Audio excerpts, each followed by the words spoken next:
Another barrier that you listed was beliefs and behaviors of management teams. Could you share examples of that then? I've got another great story to tell that illustrates how important this is. Fear in the workplace is such a bad thing. When people are afraid to tell the truth about a problem, only bad things happen from that. Production losses occur. Sometimes there's safety issues that become an issue. Costs are always higher, and morale is always lower. When people don't feel free to speak about what they really need to talk about, then it's just really a barrier to change. If management, on the other hand, welcomes all news, whether it be good or bad news, and that everybody understands that the important thing is fixing the problem, not reprimanding employees for delivering the bad news, then everything changes. The culture changes. People are free to speak. All kinds of important things are fixed that otherwise would only have been talked about behind closed doors. In relation to this, when I talk about fear with management teams and I'm meeting with them, I always show a cartoon that I saw years ago. And there are 3 rabbits in the cartoon holding up a stagecoach, and they're holding shotguns on the 2 stagecoach drivers. And the stagecoach drivers have their hands up. And the caption says, "This ain't gonna look good on our report, Leroy." And everybody always laughs in the room because they know it's absolutely the truth. And that if people are afraid to talk about what happened, or they made a promise that they'd fixed a problem, and oh, it breaks again, they're embarrassed about that. And helping people understand how much of a barrier that really is in the workplace is important. I had the most interesting and fascinating thing happen when I was meeting with a management team a few years ago. We got to the rabbit slide, and we talked about that, and the site manager stopped the meeting. He said, "Kay, stop the meeting."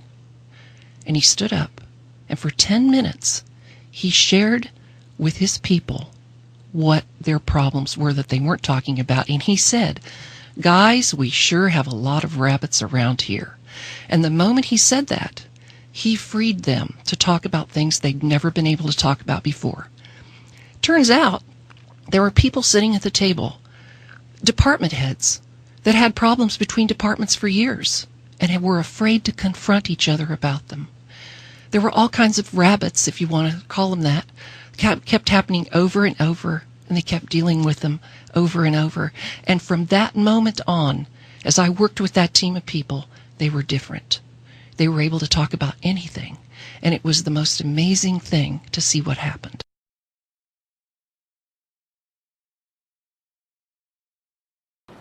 The first short story that I want to relate is I call Independence Day. And I actually called it Independence Day back on July 15th. At that moment, I had been on site about 30 days and had been getting to know the people and the issues, understanding the problems, where the gaps were in the management system, etc.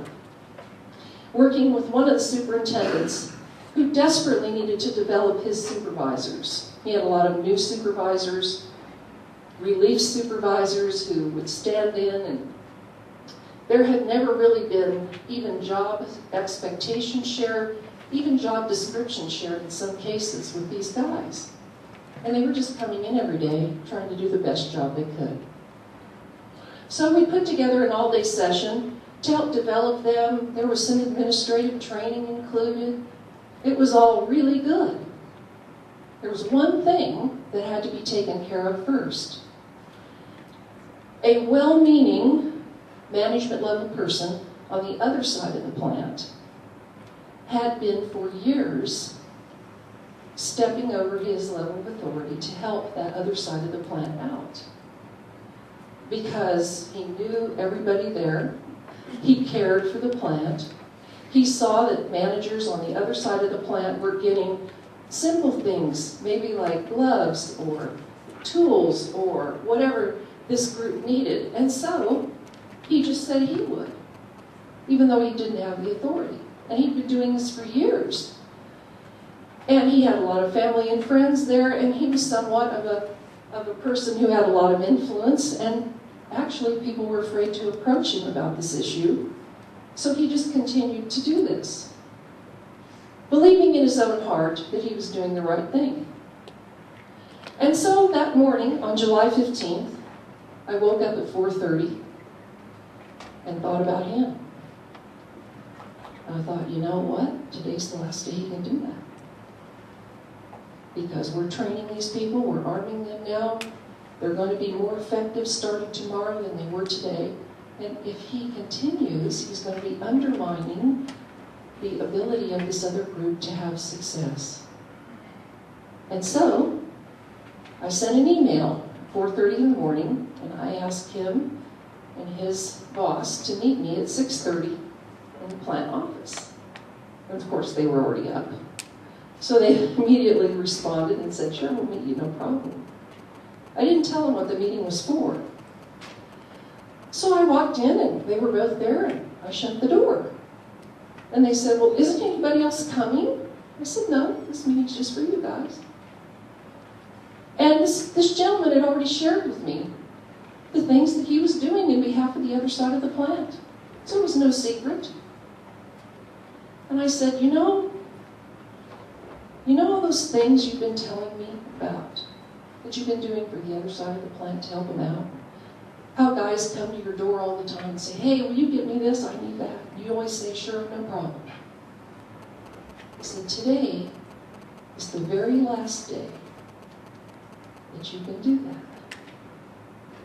And he looked at me and he said, well, why is that?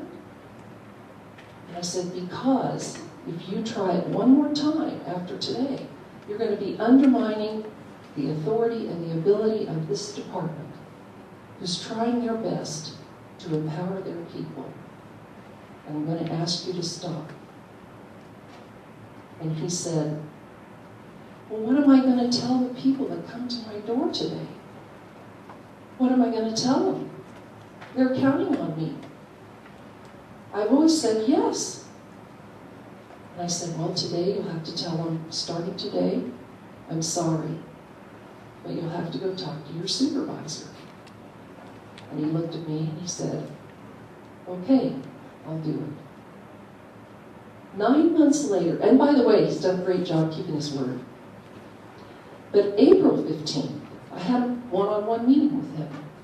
And on my list of things to talk about was Independence Day. He brought it up before I did. And he said, Kay, remember that day when you told me to stop doing all that stuff for the other side of the plant?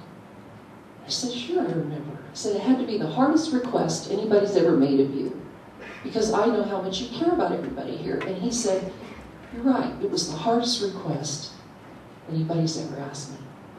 He said, but I want to tell you something. He said, that day, I thought you were wrong. I thought you were making a mistake. But I didn't, because I respected you, and I wanted to give it a try. And he said, I want to tell you today that you were right. That I can see now what I was doing and how I needed to stop for them to be successful. And he said, you know what?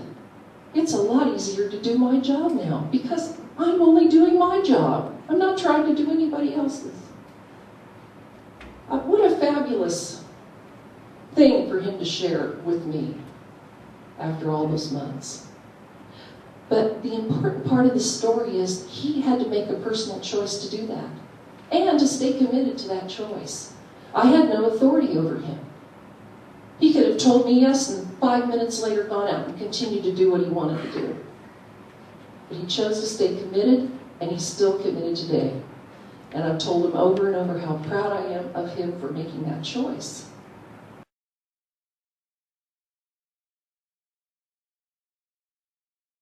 Now, you mentioned accepting inconsistent practices as normal. Can you give those examples? I mean, I can think of them a bunch in my own, and I don't have anyone working for me. Yes, absolutely. I've got a great story that I like to tell regarding a person that I'm going to call Dave. You know, we change the names of the innocent to protect them. So this isn't really about anybody named Dave, but I had to pick a name. So I call this man Dave. This person was a control room operator, and he was a new employee. For people that work in production, they understand what control operators do. They basically work in a plant running fixed equipment, and they're in charge of the production process. As a new employee, he trained with 2 senior operators, and each of those guys felt that they understood the best way to run a plant, which is very common in industry. So Dave would spend, let's say, one day with Mike and another day with Bob. And through the weeks of training, he learned Bob's way of running the plant and Mike's way of running the plant. And finally, management decided that he had been in training long enough, and it was okay for him to run the plant on his own. And so the first few weeks went well. And then one day, something happened, and he had to shut the equipment down. Well, because Dave had been given the impression that it was okay for him to devise his own methodology for making those decisions, he came up with his own way of shutting the equipment down, and it caused equipment damage and extended production loss. And the question that I would ask the audience is, whose fault is that? And some people would say, well, it's Dave's fault. He made the decision. He should be written up. And I say it's not Dave's fault. That ultimately it's a management team's fault, because they did not insist on developing a consistent methodology that was used in their training program, and instead accepted the fact that their operators could make those decisions independently.